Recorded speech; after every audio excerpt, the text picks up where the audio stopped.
Witajcie kochani, z tej strony Wasza kolorowa Tamara. Wracam do Was z filmikiem 5 zaskakujących faktów o świętach Bożego Narodzenia, z których nie zdawaliście sobie sprawy.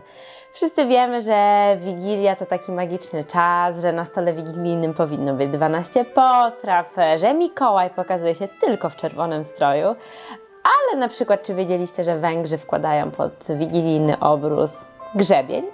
Te oraz kilka innych ciekawych faktów w dzisiejszym filmiku. Mam nadzieję, że będzie zabawnie, ciekawie, no i że trochę z tego wyniesiecie.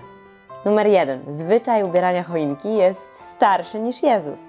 Słuchajcie, zapach świeżego igliwia, pięknie przystrojona choinka już na stałe wpisały się w klimat świąt. Ale nie wiem, czy wiecie, że wbrew pozorom to wcale nie jest katolicki zwyczaj. Jest to tradycja pogańska i ten zwyczaj praktykowali już Celtowie i Druidzi. Rzymianie na przykład, żeby zaskarbić sobie łaskę Boga urodzaju, dekorowali drzewa liściaste liśćmi laurowymi i bluszczem. Egipcjanie z kolei w pierwszy dzień przesilenia zimowego przynosili do domu liście palm daktylowych, a Hunowie z kolei w pierwszy dzień Nowego Roku stawiali święte drzewko na cześć ich Boga Jernu. Początkowo duchowni katolicy nie do końca przychylnie patrzyli na ten zwyczaj ubierania choinki i śmiali się, że wśród świątecznych głupstw jest i ubieranie drzewka. Czasem jednak przyjął się tak dobrze i tak się spopularyzował, że na przykład na wsiach wyparł dekorowanie snopu zboża. Czy nie ładniejsza taka choinka? Przechodzimy do punktu numer 2. W każdym kraju Boże Narodzenie jest trochę inne. Chociaż podanie o narodzinach Chrystusa wszyscy znamy i brzmi ono wszędzie tak samo, to jednak w każdym kraju ta Wigilia i Święta Bożego Narodzenia są obchodzone trochę inaczej. Ma na to wpływ wiele czynników, od tradycji po temperaturę. Kto by pomyślał? No bo na przykład w takiej Wenezueli Święta Bożego Narodzenia wypadają w samym środku lata. Jest tak ciepło, że zamiast opłatkiem ludzie dzielą się winogronami. Z jednej kiści odrywa się po 12 sztuk i zjada je, wypowiadając bożonarodzeniowe życzenia. W Danii na przykład przygotowanie do Wigilii zaczyna się już 1 grudnia, odpalając taką specjalną świecę kalendarz z 24 podziałkami i codziennie zapala się jedną aż do tego wyjątkowego dnia. A w Szwecji coś, co tygryski lubią najbardziej. Tam choinkę ozdabia się kolorowymi torebkami ze słodyczami, a potem ostatniego dnia świąt dzieciaki zapraszają przyjaciół i znajomych i wspólnie rabują drzewko ze słodkości. Czy to nie fajne? W słonecznej Hiszpanii dzieciaki dostają 6 stycznia prezenty od 3 króli, a odwdzięczają się kostkami dla wielbłądów. Słuchajcie, takiego małego wielbłądka w domu towarzysza Ateny chciałabym bardzo. I karmiłabym go nie tylko cukrem.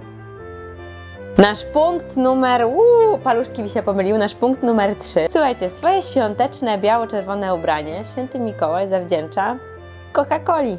Wszyscy znamy ten obraz białobrodego pana, który ma lekki brzuszek, czarny pas i do tego piękny czerwony, zazwyczaj aksamitny albo welurowy strój. To nie jest strój, który występuje w tradycyjnych podaniach o Świętym Mikołaju, a pierwowzorem Świętego Mikołaja był zresztą biskup Miry, który stał się świętym po tym, jak podobno rozdał cały swój majątek biednym i potrzebującym. Miał czapkę biskupa i piękną szatę. Te starsze ilustracje Świętego Mikołaja pokazują takiego dosyć posągowego pana, statecznego, trochę starszego, w brązowym stroju. A ten strój Świętego Mikołaja, który my znamy do dziś, oczywiście po pewnych przemianach, pojawił się po raz pierwszy w reklamie Coca-Coli w 1931 roku.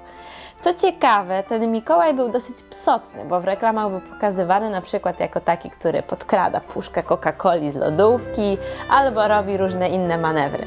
Do Mikołaja po pewnym czasie doszedł też jego cudowny, słodki, czerwononosy kompan Rudolf, który miał zachęcać wtedy do odwiedzania centrum handlowego Montgomery Ward. No i tak wszystko się potoczyło, że chyba do dziś nikt nie wyobraża sobie Świętego Mikołaja w innym wydaniu. Numer 4, kochani. Boże Narodzenie ustają wojny.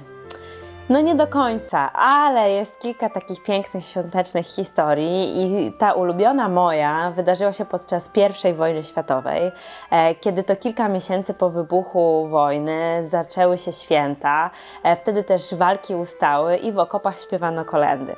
I słuchajcie, 25 grudnia Niemcy wyszli z okopów, zbliżając się do aliantów, zaczęli śpiewać po angielsku Wesołych Świąt.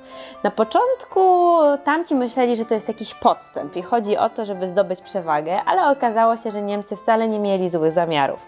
Żołnierze jednej i drugiej strony wyszli z okopów, spotkali się po środku, podzielili się papierosami, które w tym wypadku zastąpiły świąteczne podarki. Co więcej, żołnierze rozegrali mecz piłki nożnej i pochowali wspólnie martwych towarzyszy na tak zwanej ziemi niczyjej.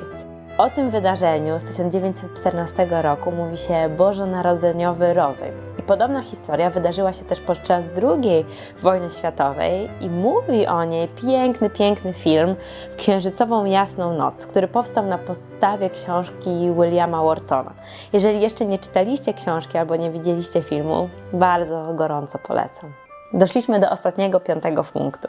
Wszystkie rzeczy, o których Wam mówię, pokazują, że magia Bożego Narodzenia, magia świąt, tego, żeby ten czas spędzać jak najbardziej pozytywnie i optymistycznie, dociera wszędzie. Nie tylko przekracza międzyludzkie, państwowe granice, ale też, tak jak widzicie, nawet linię frontu.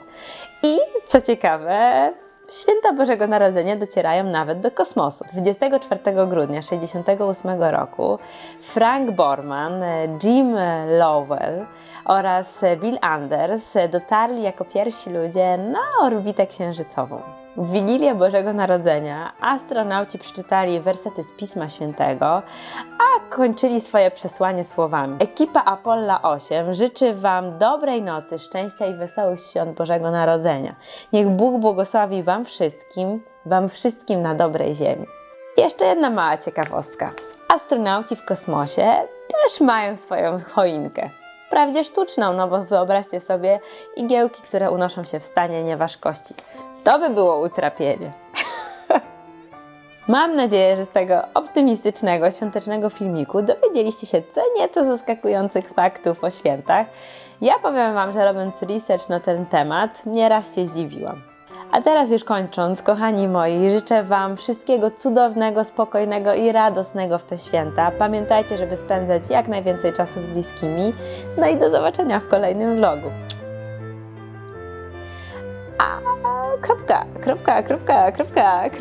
Kropka tutaj. Przyniósł tę tradycję do bla bla bla. Doczekaj do pretensji bla bla bla bla bla.